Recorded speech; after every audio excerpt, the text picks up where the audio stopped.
It falls to us, however, to decide whether the price is worth paying in terms of the misery and unemployment that it generates. A generation marred in their life chances, mind-boggling borrowing that we will have to repay over years, which will diminish proper investment in public services and industry. All that, and for what? The Secretary of State has told us this week that the average number of deaths is consistent with the long-term average for this time of year.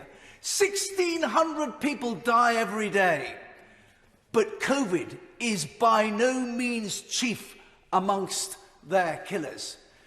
And it's no good to say that, well, every other jurisdiction in the world is following basically the same policy.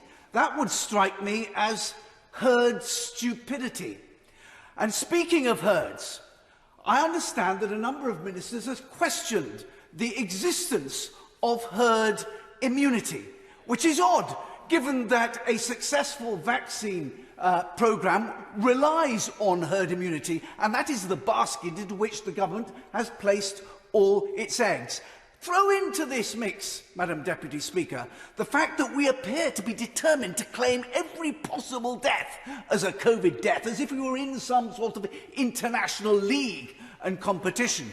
Add into it the failure to be absolutely upfront about the limitations of the PCR test as a means of tracking the disease. Add into that mix the way that we use large numbers to terrify people. We've been told that intensive care units are at 80% of their capacity. Of course, at this time of year, that is exactly what you would expect them to have. No wonder our constituents are writing to us with ever greater conspiracy theories, because our actions defy rational explanation.